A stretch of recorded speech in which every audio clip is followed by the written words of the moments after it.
Merci. Pour le groupe Renaissance, Monsieur Sor.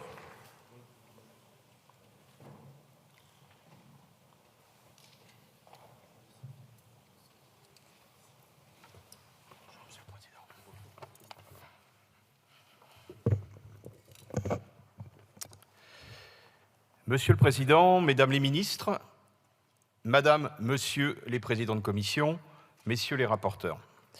Au nom du groupe Renaissance, je tiens à saluer ce budget en hausse, budget qui témoigne de l'ambition portée par le Président de la République, par le gouvernement, par notre majorité d'une politique en faveur du sport, de la jeunesse et de la vie associative.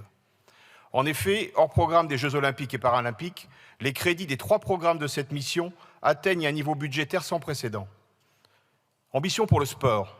L'enveloppe est portée à 760 millions d'euros, une hausse de 26,5% pour l'année 2024. Ce budget, depuis 2020, a augmenté de plus de 65%. Jamais un gouvernement n'a eu une politique sportive aussi soutenue. Depuis le début du quinquennat, le cap est de faire de la France une nation sportive. Et ces crédits concrétisent cette politique volontariste de multiplier les possibilités de pratique partout, pour tous. Le Passeport, par exemple, en est un efficace levier. Après le succès du premier plan 5000 équipements sportifs, un nouveau plan pour ces équipements de proximité sera financé entre 2024 et 2026 à hauteur de 300 millions d'euros. Le dispositif 2 heures de sport supplémentaires au collège se voit allouer une enveloppe de 14,6 millions d'euros avec l'objectif de passer de 700 à 2000 collèges concernés pour la rentrée 2024, là aussi pour favoriser le développement du sport à l'école. Des moyens financiers exceptionnels sont également prévus au titre de la grande cause nationale, celle de promouvoir le sport en 2024. Pilotés par l'ANS et financés par des partenaires privés et des collectivités, ces crédits de plus de 5,5 millions d'euros financeront des actions visant à faire du sport avec les Français, via notamment des campagnes de communication, mais aussi des événementiels sportifs.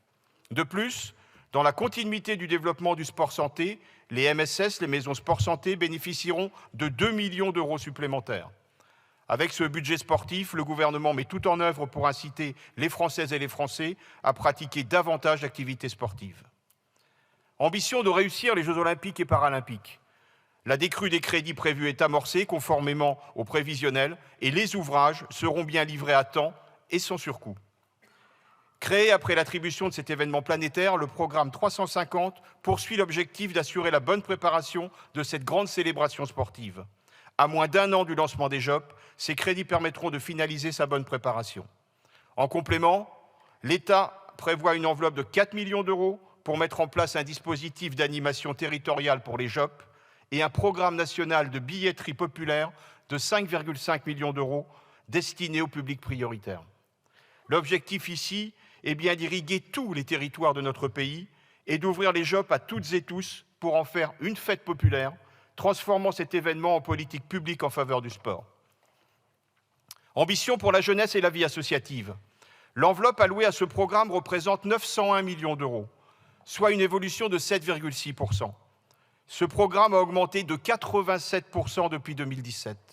Ces choix budgétaires démontrent que la majorité et le gouvernement placent la jeunesse et la vie associative au cœur de leur action. Pour la jeunesse, le gouvernement poursuit sa politique pour favoriser l'engagement des jeunes, avec la montée en charge du SNU. 20 millions d'euros supplémentaires pour une enveloppe globale de 160 millions d'euros qui permettra d'accueillir 80 000 jeunes. Quant à l'enveloppe pour le service civique, elle restera stable, avec comme objectif d'accueillir cette année encore 150 000 jeunes. Ce budget a également pour objectif de pérenniser les colos apprenantes, avec 40 millions d'euros supplémentaires. 300 000 enfants en ont d'ailleurs déjà bénéficié pour partir en vacances. Je crois qu'on peut parler d'une très belle réussite. Ambition enfin pour la vie associative. La majorité et le gouvernement font le choix de continuer à soutenir notre tissu associatif, essentiel à notre vie démocratique, et ce, dans l'ensemble de nos territoires. Nous tenons, et je tiens à saluer la récente annonce de Madame la Ministre, de doter de plus de 20 millions d'euros le budget du Fonds de développement pour la vie associative. Il s'élèvera ainsi à plus de 70 millions d'euros. Cette enveloppe est essentielle pour soutenir le monde associatif, car les associations sont bien le cœur battant de notre République. Il nous faut les soutenir. Il est également essentiel de répondre aux besoins de sens et d'engagement des jeunes Français avec des actions ambitieuses. Le SNU, le service civique en sont bien des leviers concrets. Alors, fort de ces ambitions, mesdames les ministres, que vous portez avec conviction et engagement au sein de vos ministères. Ambition d'une France chaque jour plus sportive.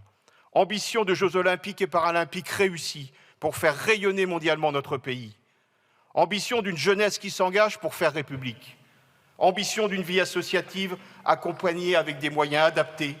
Les députés du groupe Renaissance voteront unanimement et avec conviction les crédits de cette mission budgétaire. Je vous remercie. Merci, monsieur le député. Pour le groupe écologiste, monsieur Bayou.